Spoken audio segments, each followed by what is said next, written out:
चंद्रपूर जिल्ह्यातील राजुरा येथे माणुसकीला हादरवणारी घटना घडली. इथे एका 17 वर्षीय तरुणाने एका महिलेची निर्गुणपणे हत्या केली. आरोपीने महिलेला घरात एकटे असल्याचं बघितलं. यानंतर तो गुपचूप घरात शिरला आणि महिलेवर कोयत्याने सपासप वार केले. हा हल्ला इतका भयंकर होता की महिलेचा जागीच रक्ताच्या थारोळ्यात पडून मृत्यू झाला.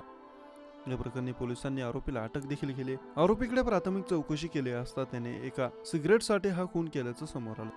पोलिसांनी आरोपी विरोधात हत्येसह विविध कलमांतर्गत गुन्हा दाखल केला. तो अल्पवयीन असल्याने त्याची बालसुधारगृहात रवानगी करण्यात आली. घटनेचा पुढील तपास केला जात आहे. मिळालेल्या माहितीनुसार ही घटना राजुरा शहरातील रमाबाई नगर येथे घडली. 15 जून रोजी 55 वर्षीय कविता रायपुरे या घरात एकट्याच होत्या. एवढी आरोपी मुलगा धारदार शस्त्र घेऊन घरात शिरला आणि काही काळाच्या आतच त्याने कविता यांच्यावर सपासप वार केले. या हल्ल्यात गंभीर जखमी होऊन त्यांचा जागीच निधन झालं. आरोपी अल्पवयीन मुलगा हा याच परिसरातील रहिवासी आहे. उधारी व सिगरेट दिली नाही म्हणून रागाच्या भरात त्याने हा खून केल्याचं प्राथमिक तपासात निष्पन्न झालं आहे. मयत कविता रायपुरे यांच्या घरी छोटं किराणा दुकान आहे. आरोपीची कविता यांच्याकडे उधारी चालत होती.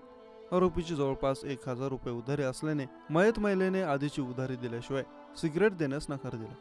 याचाच राग मनात धरून आरोपीने पहाटेच्या सुमारास घरात घुसून कविता यांच्यावर कोयत्याने वार केले. या हल्ल्यात त्यांच्या डोक्याला गंभीर दुखापत झाली आणि त्या रक्ताच्या तारळ्यात कोसळल्या. हा हल्ला इतका भयंकर होता की त्यांचं जागीच निधन झालं. या प्रकरणी अल्पवयीन आरोपी विरोधात राजुरी पोलिसांनी गुन्हा दाखल करून त्याची बालसुधारगृहात रवानगी केली. घटनेचा पुढील तपास पोलीस करत आहेत. या घटनेमुळे चंद्रपूरमध्ये खळबळ उडाली आहे.